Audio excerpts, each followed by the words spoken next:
Hello. ഇന്ന് ഞാനൊരു simple കാര്യം പറയാനാണ് വന്നിരിക്കുന്നത്. യൂട്യൂബ് ചാനലുകളിലൊക്കെ ഞാൻ കാണുമ്പോൾ കുറേ പേർക്കൊരു സംശയം, എങ്ങനെയാണ് കവിളുകൾ ഉണ്ടാകുന്നതെന്ന്. കവിളുകൾക്ക് ഈ ഒട്ടിയിരിക്കുന്ന കവിളൊക്കെ എങ്ങനെ നമുക്ക് കുറച്ചുകൂടെ അതിനൊരു കവിളുള്ള രീതിയിൽ ആക്കിയെടുക്കാൻ എങ്ങനെ പറ്റും? സിമ്പിളാണ്. ഇതൊരു കുറച്ച് പ്രാക്ടീസാണ് അതിൻ്റെ പുറകിലെ കാര്യം. നമ്മൾ രാവിലെ എഴുന്നേൽക്കുമ്പോൾ തന്നെ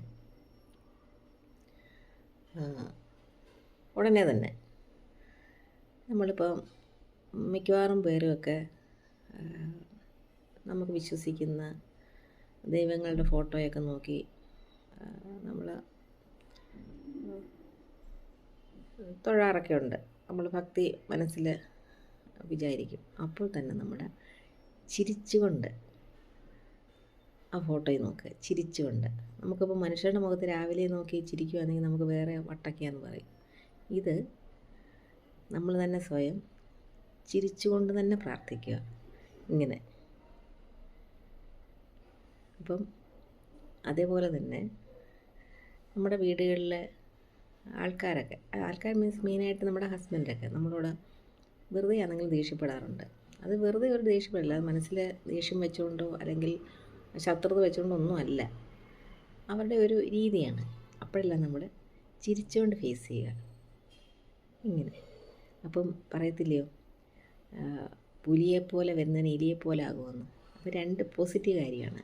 നമ്മൾ വെറുതെ ഇങ്ങനെ എന്തെങ്കിലും കേൾക്കുമ്പോഴത്തേനും ഇങ്ങനെ മുഖം വീർപ്പിച്ച് ഇങ്ങനെ ഇരിക്കാതെ ചിരിച്ചുകൊണ്ട് ഫേസ് ചെയ്യുക. മനസ്സിലായോ? എല്ലാവരോടും അല്ല, നമ്മുടെ വീട്ടിലുള്ള ആൾക്കാരോട്. അവർ നമ്മുടെ ശത്രുക്കളല്ലല്ലോ. ഓക്കെ, അങ്ങനെ ഒന്ന് പ്രാക്ടീസ് ചെയ്തേ. എപ്പോഴും സന്തോഷമായിട്ടിരിക്കുക, ഒരു ചെറു പുഞ്ചിരിയോടെ സംസാരിക്കുക. അതേപോലെ നമ്മുടെ ഓപ്പോസിറ്റ് സൈഡിൽ നിന്ന് നമ്മൾ അറിയുന്നവരൊക്കെ ആണെങ്കിൽ ഒരു ചെറിയ പുഞ്ചിരി. അപ്പോഴും നമ്മുടെ ഈ മസിലിങ്ങനെ എപ്പോഴും നല്ല ഇതായിട്ടിരിക്കും.